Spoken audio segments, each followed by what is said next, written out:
So, good day everyone. Ako na po yung next reporter about medical legal autopsy. So, at this time po, didiscuss ko na yung precautions in medical legal autopsy. So, pagka sinabi natin precautions, ito yung pag-iingat. So, pag sinabi natin medical legal autopsy, ito din yung sa madaling salita, tinatawag din itong isang forensic autopsy. So, lahat ng pagkamatay ng hindi natural, like yung pagpatay, pagpapakamatay, aksidente. So, ito yung need ng legal na investigasyon. So, first na precautions is the medical legal officers must hail all the necessary permit or authorization to perform such autopsy examination. So, sinasabi dito, sa madaling salita, once na nagsagawa ng autopsy is kailangan may permit or may authorization. So, yung permit is manggagaling sa inquest fiscal. So, once na walang authorization, magkakaroon ng problema, especially yung doktor. So, number 2, all external findings must be properly described and if possible, a sketch must be made or a photographer must be taken to preserve the evidence and all steps and findings in the examination must be recorded. So, dito naman is kailangan lahat ng findings na nakita is kailangan dapat maayos na mailarawan. Especially dapat may photographer na kumukuha ng picture for evidence. Para doon nakalagay yung mga steps na ginawa. And pati din yung mga examination para recorded sa lahat para hindi siya magulo. And then number 3, the true identity of the deceased must be ascertained. So, dito naman is kailangan dapat alamin yung tunay na pagkakakilanlan ng namatay. So, kung walang walang nagke-claim ng bangkay, dapat kuhanin ito ng complete data para sa kanyang identity. So, once na naisagawa na yung autopsy, kailangan nasa maliwanag na lugar. And dapat walang ibang tao yung pupunta or dadalo. So, once na ginagawa na yung pag-conduct sa autopsy examination, kailangan yung mismong nag-autopsy lang yung nandun. And then number 4, the medical legal officer must have a detailed history of the previous symptoms and condition of the deceased to be used as his or her guide in the post-mortem examination. So, yung medical legal officer is dapat may detailed history ng mga naunang sintomas or kung ano yung naging kondisyon nung namatay para magamit niya sa post-mortem examination na sinasabi dito. So, yung post-mortem examination na to, ito yung examination sa dead body para ma-identify kung ano yung naging cause of death ng isang bangkay. So, next tayo. Steps in medical legal autopsy. So, number 1, preliminary examination. So, sa preliminary examination, meron tayong A, B, C. So, yung letter A, examination of the surroundings. Yung letter B, examination of the clothing. And letter C is identify of the body. So, preliminary examination. Letter A, examination of the surroundings. So, dito sa examination of surroundings, is dapat yung attention natin is nakatuon dun sa mga bagay na ginamit sa paggawa ng crime. Like kung may naganap mang barilan, titignan natin yung mga butas ng bala sa kisame, sa sahig tsaka sa mga dingding. Pati yung mga pagkalat ng dugo, kung saan may tumalsik, syempre, kasama din dito yung mga bagay or weapon sa pagpatay. Pati mga fingerprint, buhok, tsaka yung mga damit. Letter B, examination of the clothing. So sabi dito, look for marks to establish identity. So, maghanap ng mga marka para isa ito sa mga going way sa pagkakakilanlan ng suspect. Siyempre, kasama dito yung uri at kalidad ng damit na ginamit. Yung mga mantsa-mantsa, hiwa, tsaka punit, no? Kasama rin dito. So, letter C, identify of the body. So, dito naman sa identify of the body, sa madaling salita, pagkilala sa katawan. Siyempre, first first identify natin yung height, yung sukat. Then yung weight niya, pati yung kulay ng buhok, kulay ng mata, at syempre pati yung kutis. Then kasama rin sa pag-identify is yung bilang ng ngipin. Include din dito yung pag-identify ng bodily deformity, peklat, tsaka yung mga tattoo, tsaka fingerprint. So yung sinasabing body deformity dito is yung malformation or yung pagka-deform ng parts ng kanyang body, na which is mapapansin natin ng hindi normal. So yung sinasabing deformity dito, yung pag-dislocate ng buto, ganun siguro, yung pag galaw or yung pag-iba ng balat, parang ganun. So next na tayo is for external examination number 2, external examination. So dito sa external examination, meron tayong A, B, C, and D. So merong 4. So pag sinabi na natin external examination, ito yung panlabas na pagsusuri. So letter A, determination of the position and approximate time of death. So sa stage nito is present yung tinatawag na degree of livor mortis. So degree of livor mortis, what that mean? Or tinatawag din itong libidity or libidity. So yung livor mortis or libidity is ito yung gravitational pulling ng mga dugo. So ito yung pagtulo ng dugo na hindi makikita. Ito yung pagtulo ng dugo. So yung libidity is hindi makikita pag anemic yung namatay. So next naman is yung tinatawag na rigor mortis putrefaction.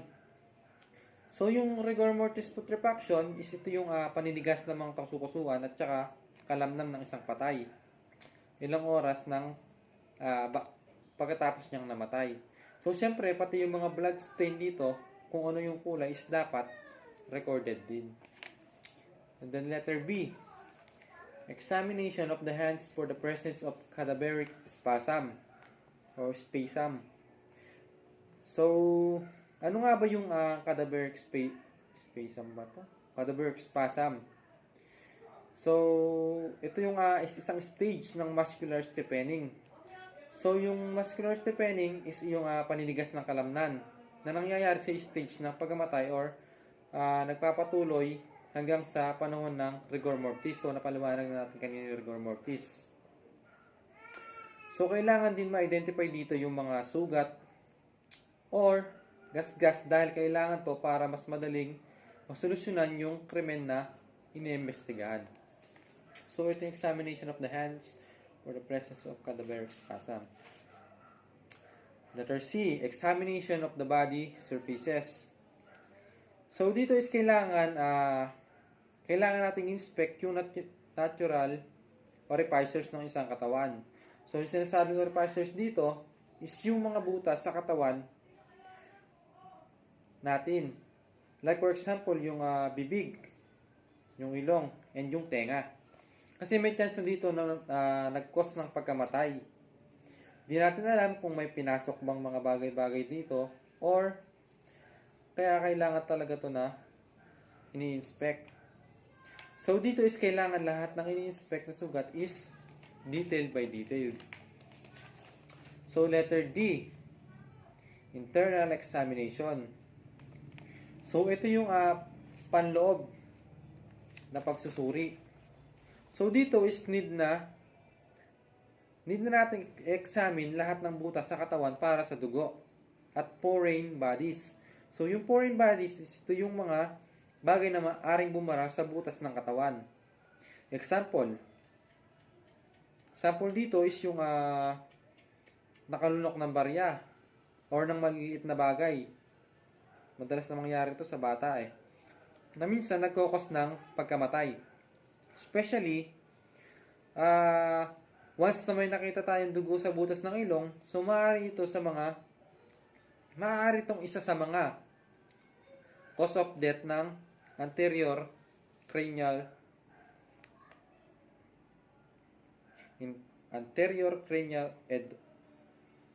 fossa. Anterior cranial fossa. And the next is yung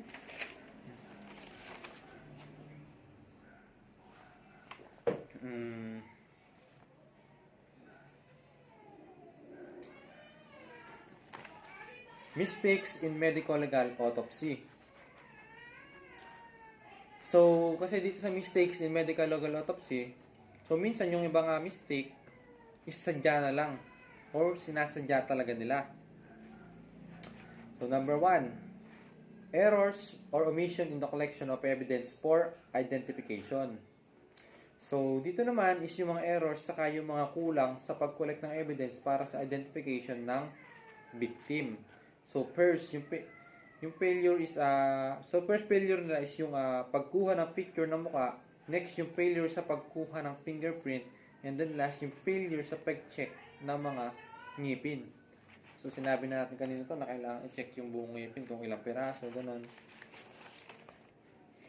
And then number 2, errors or omission in the collection of evidence required for establishing the time of death. So, dito naman is yung pagkakamali or yung pagkukulang sa pag-collect ng evidence na kinakailangan para ma-identify yung time of death niya. So, first is yung pagka-failure sa pagkuha ng body temperature ng katawan. Siyempre, pag nag-autopsy tayo, madami ng changes na mangyayari. Like yung tinatawag na rigor mortis, yung diniscuss ko kanina. Or yung pagtigas ng ibang parts ng katawan. Like yung sa mga muscles. No, which is nagkaka-fail sa pag-observe nito. And last, yung failure sa pagbuha ng details kung ano ang huling ingredients ng kinain na pagkain. And dapat alam natin yung location ng huling kinain sa alimentary tract. So, yung alimentary tract na sinasabi dito is itong organs that food and liquids travel. So, dito dumadaan, no? Parang dito yata yun. Ilalamunan dito. So, dito dumadaan yung mga pagkain bago matunaw. And then number 3, errors or omission in the collection of evidence required for other medical legal examination.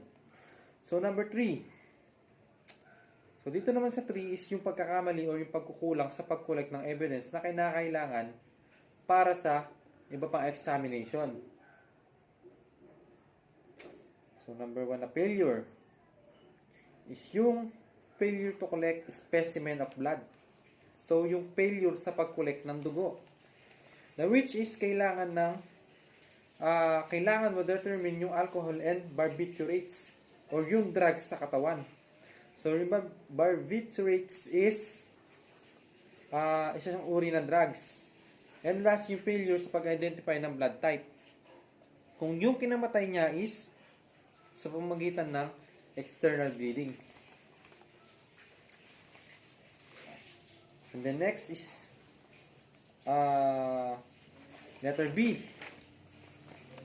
Failure to collect nail scrapings and samples of hair. So, first, yung failure sa pag-collect ng nail scrapings and sample ng buhok. Kasi dito may chance na yung maging cause of death niya is from assault. Alam naman natin na yung assault is a physical harm or physical contact sa isang tao. And lastly is yung failure sa paghahanap ng seminal fluid. Kung may reasons na yung pagkamatay is sexual crime. Kung may kung may pamimilit, parang ganon, mayroong nangyari, ganon.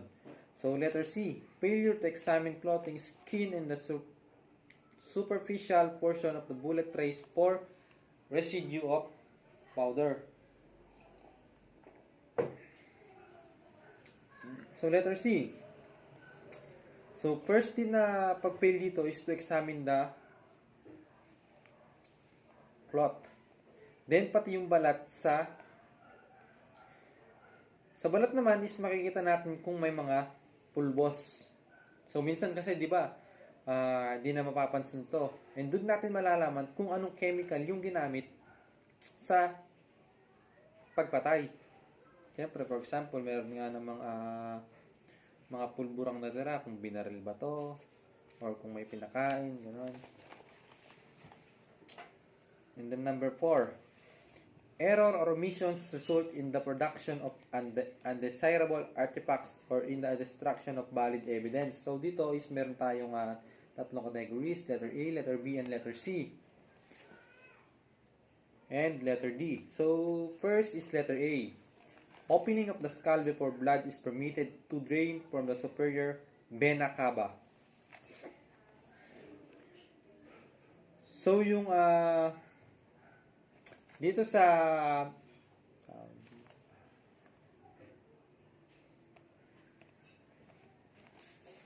letter A, sabi dito, opening of the skull before blood is permitted to drain from the superior vena cava. So, yung pagkakamali o yung pagtatanggal is nagre-result ng hindi magandang artifacts o nasisira yung mga valid evidence. No?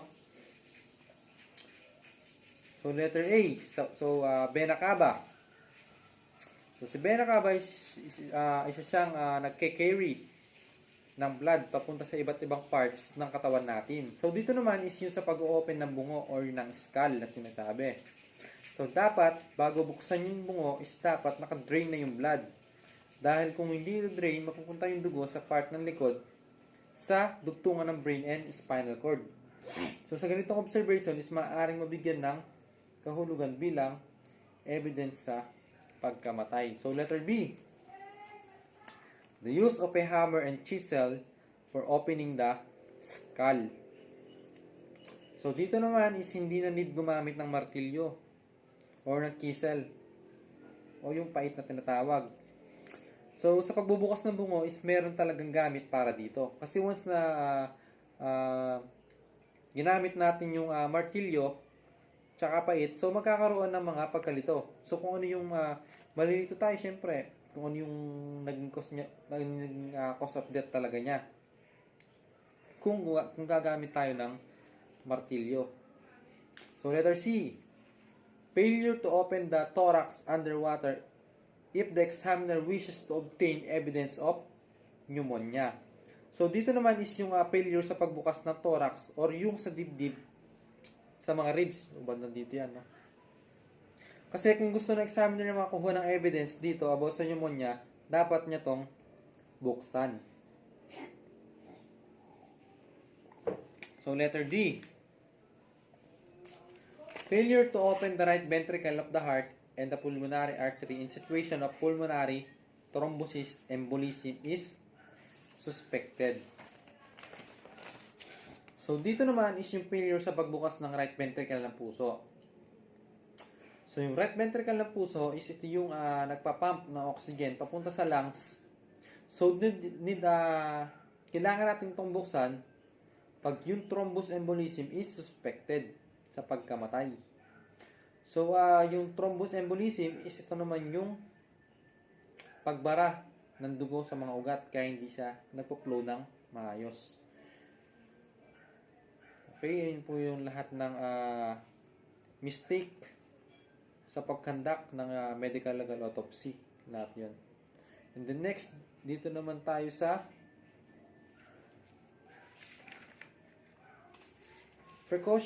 numerous causes of death. So, dito sa numerous causes of death, ibig sabihin nito, maraming sanhi ng kamatayan. So, number 1, meron tayong isa dito. Immediate or primary cause of death. So, sa madaling salita, is ano yung pangunahing cause of death? O ano yung naging cause of death naging cause of death niya agad-agad. So, number 1 dito is yung trauma or kung may sakit na talaga yung biktima or yung namatay. And next is yung kung accident naman yung nangyari. And then kung may malaking laceration naman sa utak or sinasabing pagkabasag ng bungo. Na it means na yung naging cause niya is pagkabagok. So, yung mga ganitong pangyayari is kadalasan nangyayari sa accident. The next, so wala na po. So, So, yun po yung lahat ng report ko. And then, kung mapapanood nyo po, thank you po. Sana po may natutunan kayo. And God bless.